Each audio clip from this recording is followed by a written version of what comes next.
Hello friends, இன்றைக்கி சிங்கப்பூரில் இருக்க செந்தோசாவோட பீச்சுக்கு தான் வந்திருக்கோம்.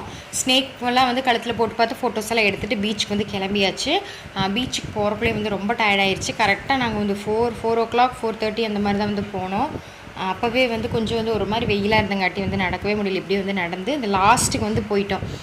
கப்பலெல்லாம் அங்கே போயிட்டுருக்கு. அங்கே கல் மேலே உட்காந்து அப்படியே பார்த்துட்டே சாப்பிட்டு அதுக்கப்புறம் போகலாம் அப்படின்ட்டு தான். பட் இங்கே குழந்தைகள் இங்கேயே குளிக்க வைக்க விளையாட வைக்கலாம் அப்படின்னு சொல்லிட்டு பார்த்தோம். தண்ணியில் இங்கே வேண்டாம், கொஞ்சம் நல்லா ஆழமாகவே இருக்குது அப்படின்னு சொல்லிட்டு வேண்டாம் அப்படின்ட்டு இங்கே ஸ்நாக்ஸ் மட்டும் அவங்களுக்கு எடுத்துகிட்டு வந்துருந்தோம். அதை கொடுத்துட்டு ஸ்விம்மிங் ட்ரெஸ் வாங்கியிருந்தோம். இங்கே சிங்கப்பூரில் தான் வாங்கினோம்.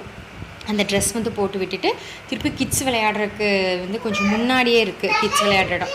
சரின்னு சொல்லிட்டு திருப்பி இங்கேருந்து லாஸ்ட் வரைக்கும் போயாச்சு. போனதுலேயே பயங்கரமாக டயர்டாயிடுச்சுன்னு சொல்லிட்டு வர வழியிலேயே ஆளுக்கு ஒரு ஐஸ்கிரீம் வாங்கி சாப்பிட்டு அவங்களாம் தண்ணியில் விளையாடுறதுக்கு போயிட்டாங்க. நான் வரும்போதே நம்ம பெட்ஷீட் எடுத்து விரித்து நம்ம திங்ஸ் எல்லாம் எடுத்து போட்டு நான் ரிலாக்ஸாக அப்படியே உட்காந்தாச்சு. எழில் புகழ் விளையாட ஸ்டார்ட் பண்ணிட்டாங்க. அவங்க அப்பாவும் சேர்ந்துட்டு ஸ்விம் பண்ணிவிட்டு அவங்க போயிட்டு வந்தாங்க. இவங்க முன்னாடி லைட்டாக முன்னாடி இருக்கிற தண்ணியில் மட்டும் விளையாண்டுட்டு மண்ணில் விளையாட ஆரம்பிச்சிட்டாங்க. வீட்டிலேருந்து கப் எடுத்துகிட்டு வந்திருந்தோம். அந்த கப்லேயே வச்சு 2 பேருமே விளையாட உட்காந்துட்டாங்க. ஜாலியாக இருந்தது. ரொம்ப நேரம் ஒரு 2 மணி நேரத்துக்கிட்ட அங்கேயே தான் இருந்தோம். இப்போ டைம்க்கு ஒரு 6:30 கூட இருக்கும். அப்போ கூட நல்லா வெளிச்சமாக தான் இருந்துச்சு. 7 o'clock மேலே அலௌட் இல்லை, அனௌன்ஸ் பண்ண ஆரம்பிச்சிட்டாங்க. 7 o'clock தண்ணியில் இருக்கிறவங்களாம் மேலே வரணும் அப்படின்னு சொல்லிட்டு.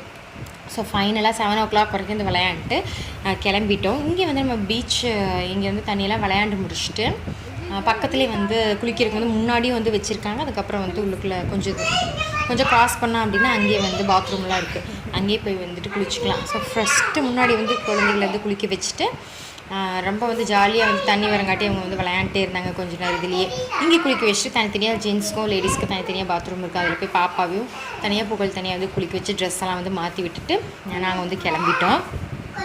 ஃபைனலாக நாங்கள் இதை விட்டு கிளம்புறக்கே 8 o'clock மேலே ஆயிடுச்சு. இவங்களெல்லாம் குளிக்க வச்சுட்டு அதுக்கப்புறம் அங்கேருந்து வெளியில் போகிறக்கு. ஸோ மறுபடியும் வீட்டில் போய் குக் பண்ண முடியாதுன்னு சொல்லிட்டு லிட்டில் இண்டியா போய் சாப்பிட்டு வீட்டுக்கு போயிட்டோம்.